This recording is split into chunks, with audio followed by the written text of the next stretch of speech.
नमस्कार. तर तुमचा आमच्या व्हिडिओमध्ये परत एकदा स्वागत आहे. त्याच बरेच दिवसापासून जे प्रकरण चाललं आहे आपल्या आगरी समाजात अक्षताताई म्हात्रे, तर त्यांच्या प्रकरणामध्ये आपण सोशल मीडियातून तर न्याय मिळवण्यासाठी खूप प्रयत्न करतच आहोत. बट कायदेशीर लढा देणाऱ्या वकिलांपैकी एक वकील वीरा म्हात्रे ताई यांच्याशी आज आपण बोलूया. तर ताई नमस्कार. नमस्कार. नमस्कार रश्मी आणि अक्षय, तुम्ही समाजातील या गंभीर घटनेबद्दल दखल घेतली आणि त्या संदर्भात कायदेशीर माहिती जाणून घेण्यासाठी मला इथे बोलवलं, याबद्दल मी तुमचे आभारी आहे. तर ताई, मला असं विचारायचं आहे की एक महिला म्हणून ज्यावेळेस ही घटना घडली, तुम्ही खूप जवळून बघितलं आहे, तर त्यावेळेस तुझी काय प्रतिक्रिया होती?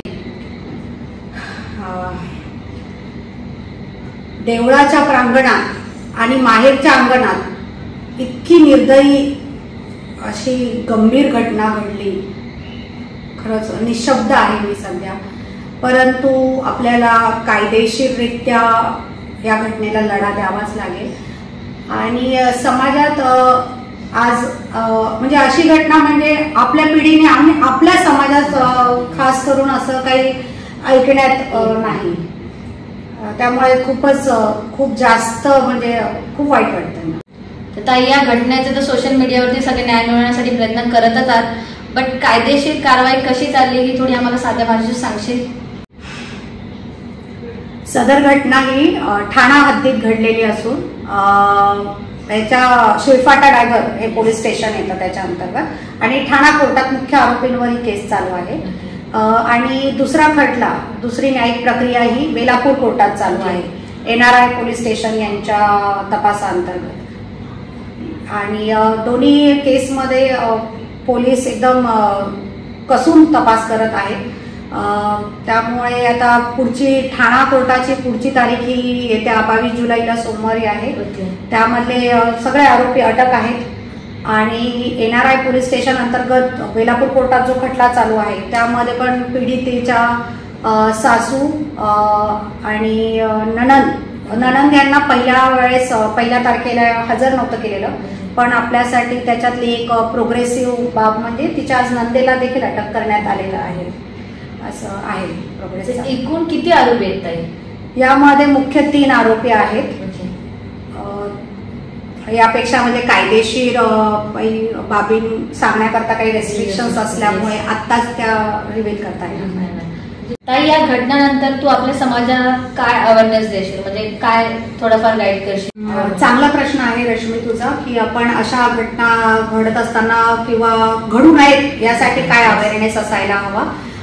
तुम्ही अशा ठिकाणी कामासाठी रुजू करत असताना त्या व्यक्तींची पूर्णतः पडताळणी केली पाहिजे. त्यांचा जुना रेकॉर्ड कामाचा काय आहे त्यांचा तो बघितला पाहिजे, तो लेखी स्वरूपात ठेवायला पाहिजे.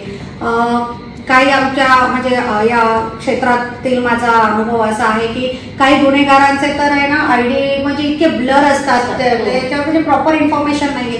तर लेटेस्ट टेक्नॉलॉजी आहे, तुम्ही फोटो प्रिंट वगैरे घ्या, असं पण तुम्ही करू शकतात. आणि कुठल्याही ठिकाणी आता ही घटना समजा मंदिरात घडलेली आहे, पण इतरही ठिकाणी जेव्हा तुम्ही ठेवत असाल तर म्हणजे असं एक आहे की तुम्ही स्थानिक लोकांना प्राधान्य द्यावे. याच्याने काय होतं की स्थानिक लोकांना तिथल्या समाजाचं एक सामाजिक एक असं दडपण असतं. तर असं आम्ही म्हणत नाही की परप्रांती अगदी ठेवूच नका वगैरे, पण काही स्थानिक लोकही तिथे असली तर म्हणजे एक त्या सगळ्या ठिकाणी प्रॉपर लिगलाइज किंवा एक जेन्युइन काम होऊ शकतं असं म्हणूयात आपण.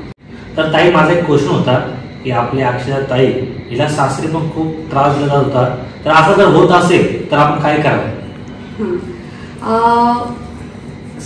समाजातल्या अशा घटनांचं मी मुलींना स्त्रियांना असं सांगेल की याचं दडपण घेऊ नका. तुम्ही मोकळे व्हा, आपल्या सोबतच्या लोकांसोबत, आपल्या माहेरच्या लोकांसोबत तुम्ही डिस्कस करा. तसं आपल्या समाजामध्ये हुंडा पद्धत वगैरे नाहीये, त्यामुळे हुंडाबळीमुळे वगैरे अशा काही घटना फारच रेअर आहेत.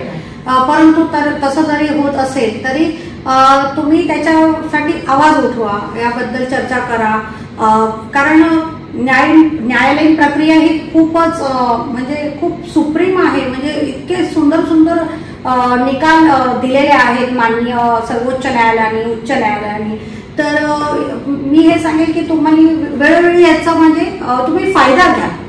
न्यायिक प्रक्रियेचा तुम्ही फायदा घ्या आणि आपल्या घरच्या लोकांसोबत म्हणा, माहेरच्या लोकांसोबत असू देत किंवा तुमच्या जवळची जी कोणी व्यक्ती असेल तिथे तुम्ही व्यक्त व्हा, चर्चा करा असं.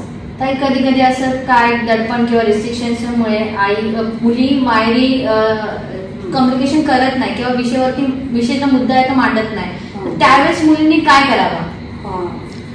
हो, असं आहे. प्रत्येक वेळेस आपण असं म्हणजे की फक्त मुलांकडून चूक घडते किंवा पालकांकडून चूक घडते अशाही आम्ही म्हणजे या केसेस हँडल करत असताना असाही अनुभव आम्हाला आलेला आहे. परंतु मी तुमच्या माध्यमातून हे सांगू इच्छिते की म्हणजे अशा घटना, अनुचित घटना आपल्या मुलींसोबत घडण्यापेक्षा आपली मुलगी आपल्या घरी असलेली कधी चांगली आणि सेफ आणि याला पॉझिटिव्हली घ्या. म्हणजे हा काय बोलेल, तो काय बोलेल, असं आता तरी हे सगळं निघूनच जायला पाहिजे आणि तुम्ही सक्षम बनवा. त्यांना सेल्फ डिफेन्स असायला पाहिजे, प्रोटेक्टिव्ह, त्यांना स्वतः लढू द्या. त्यांना त्याच्यासाठी तुम्ही त्यांना तयार करा. आणि तो मुलगा असेल, मुलगी असेल, असं काही नाही. घटना कोणत्याही जेंडर डझंट मॅटर, कोणासोबतही करू शकता, पण तुम्ही सेल्फ अवेअरनेस ठेवणं फार गरजेचं आहे. अजून एक रश्मी, मी तुमच्या चॅनलच्या माध्यमातून एक गोष्ट सांगू इच्छिते की लीगल वेलनेस काउन्सिल हे बऱ्याच वर्षापासून म्हणजे मी स्वतः करत आहे. तर तुम्हाला असं वाटत असेल की आपल्याला घरच्या लोकांचं दडपण येते किंवा मी माझ्या एखाद्या जवळच्या व्यक्तीला माझं वैयक्तिक आयुष्य कसं शेअर करू याचं पण एक दडपण राहतं किंवा मग आम्ही एक्झॅक्टली. आणि प्रत्येकाला आता एवढं आहे की आणि आम्हाला याच्यातून बाहेर जायचं, तर अशा वेळेस तुम्ही काउन्सिलर हे असे यांचा तुम्ही मदत घ्या, यांचा सल्ला घ्या. आणि तो मी तुमच्या सर्वांना हे सांगू इच्छिते की असे सल्ले जे म्हणजे एक्सपर्ट ओपिनियन आपण ज्याला म्हणतो, हे कधीही कुठल्याही बाबतीत हे बेस्ट असतं, तर तुम्ही तेच घेतलं पाहिजे. हे मी नक्की सांगेन. ऍटलीस्ट की फॅमिली सोबत जर तुमचं कम्युनिकेशन होत नसेल तर तुम्ही काउन्सिलिंग करून जरी फॅमिली सोबत पण तुम्ही कम्फर्टेबल जरी असाल, पण ओपिनियन तुम्ही हे मत तुम्ही जे आहे ते सल्लागार जो एक्सपर्ट आहे त्या क्षेत्रातल्या एक्सपर्ट व्यक्तीकडूनच तो सल्ला घेतला पाहिजे. आपल्या समाजात काउन्सिलिंगला म्हणजे याचा अवेअरनेस येण्याची अत्यंत खूप जास्त गरज आहे. म्हणजे तुम्ही याच्याकडे कटाक्षाने लक्ष दिलं पाहिजे, मी असं सांगेन. आज बऱ्याच ठिकाणी अशा घटना घडतायत आणि वारंवार घडतात. सेकंड म्हणजे जनरेशनमुळे ते घटना घडतायत, तर कदाचित काउन्सिलिंगमुळे पण काही रिलेशन मध्ये चांगला बॉन्ड क्रिएट होईल आणि कुठेतरी ह्या गोष्टी थांबल्या जातील, जे फॅमिली इश्यूजमुळे जे होतात ते थांबल्या जातील. आणि रश्मी, असं पण मी सांगू इच्छिते की एवढ्या वर्षांच्या अनुभवात जेव्हा काउन्सिलिंग करत असताना अशा काही म्हणजे ते जेव्हा आमच्याकडे क्लायंट येतात ना, तेव्हा ते येताना असेच आलेले असतात की आता आम्हाला म्हणजे काहीच पॉझिटिव्ह जसं तू म्हटली त्या बाबतीत मी हे उदाहरण देऊ इच्छिते की बस आम्हाला आता हे म्हणजे नाही करायचं, याच्यातून विभक्त व्हायचं आहे, आम्हाला हे कंटिन्यू नाही करायचं रिलेशन. तर एक म्हणजे जेव्हा आम्ही त्यानंतर मग त्या दोन्ही कुटुंबांचं किंवा दोन्ही पार्टीचं, नवरा बायकोचं, सासू सासरे, फॅमिली यांचं जेव्हा आम्ही काउन्सिलिंग जेव्हा आम्ही ऐकून घेतो, त्यातून मग आम्हाला third person as a expert opinion देताना म्हणजे काही गोष्टी आमच्या लक्षात येतात की त्या फक्त मिसकम्युनिकेशन, मिसअंडरस्टँडिंगमुळे घडलेल्या असतात आणि त्याच्याकरता तुम्हाला प्रत्येक वेळेस काही कायद्या म्हणजे कोर्टाकडे जाण्याची गरज नसते. ही अत्यंत महत्वाची बाब आहे, याच्याकडे तुम्ही लक्ष द्या आणि ती छानरित्या ती सुरळीत होत म्हणजे हळूहळू ती रिलेशन परत स्मूथ होतात आणि डिवोर्स वगैरे असं काही नाही. आता कसं आहे माहिती का, बऱ्यापैकी लोकांचा असं समज आहे की भांडण म्हणजे ते कोर्टापर्यंत संपा, हा विषय आहे. यासाठी माध्यमातून मी लीगल वेलनेस काउन्सिल हा एक सुंदर म्हणजे कायदेशीर टर्म आहे. मी स्वतः लीगल वेलनेस काउन्सिल आहे. तर असं कोणताही कायदेशीर विषय जी तुमची आणि असं काही नाही की तो कौटुंबिक असायला पाहिजे. जेव्हा कधी तुम्ही कायदेशीर प्रक्रियेमध्ये येतात तर ती प्रक्रिया सुरू असताना तर ती प्रक्रिया संपेपर्यंत एक कधी कधी बराच मोठा कालावधी लागतो. तर ह्या असं करत असताना तुम्ही काय तर कुठेतरी तर मुळात म्हणजे ते जसं तू एक सुरुवातीला म्हटलं की ताई आम्हाला फार काही कायदेशीर सेक्शन प्रोव्हिजन नको, आम्हाला सर्वसामान्य भाषेत कळेल असं आम्हाला कायदा सांगा, तर हे त्यामध्ये येतं. त्याच्यानंतर तुम्ही ही प्रक्रिया चालू असताना तुम्ही स्वतःला बॅलन्स कसं कराल, मेंटली फिजिकली तुम्ही कसं बॅलन्स कराल, मेडिटेट करू शकाल स्वतःला, इतकी सुंदर म्हणजे असं सुद्धा ह्यामध्ये ह्या लिगल प्रक्रियेत सुद्धा तुम्ही इतकं चांगल्या पद्धतीने बाहेर येऊ शकता. असं छान गोष्टी आहेत. नक्कीच नक्कीच ताई, आम्ही आमच्या युट्यूब फॅमिलीला पण सजेस्ट करू आणि आमच्या आजूबाजूला पण कोणाला या गोष्टीची गरज झाली तर आम्ही नक्कीच सजेस्ट करू. कारण की मानसिक आणि मेंटली, जसे तू बोलली मेंटली फिजिकली सगळे स्ट्रेसमध्ये आहेतच, तर नक्कीच त्याच्यावरती सोल्युशन निघेलच. आणि आज ज्या विषयावर आम्ही बोललोय अक्षताताई म्हात्रे, तर त्यांना न्याय मिळवण्यासाठी आम्ही सोशली तर वर्क करतोच आहे, बट आता लिगली काय प्रोसेस चालली त्याची पण थोडीफार आमच्याकडे ताईने आम्हाला माहिती दिली आहे. तर दीदी खरंच खरंच खूप थँक्यू. आणि आपल्या समाजाची मुलगी असतानाही आहेस तू, हे महत्वाची गोष्ट आहे आमच्यासाठी की तू एवढं छान काम करतेस. थँक्यू सो मच ताई की तू आज मला वाटतं की या ताईला न्याय कुठेतरी मिळवून देणार हे नक्कीच आहे. थँक्यू सो मच ताई. धन्यवाद.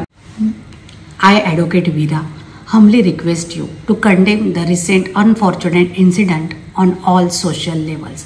The victim deserves justice, and it is imperative for us as a community of a good human beings to register a strong protest against this incident. By coming together, we can ensure that the perpetrator receives the maximum punishment and that justice is served to the victim's relatives. Lawyers from Navi Mumbai and Thane have actively participated in this matter and have made their presence felt in a court. As a responsible and empathetic individuals, I humbly urge all of us to unite and express our protest against this grievous incident. Thank you.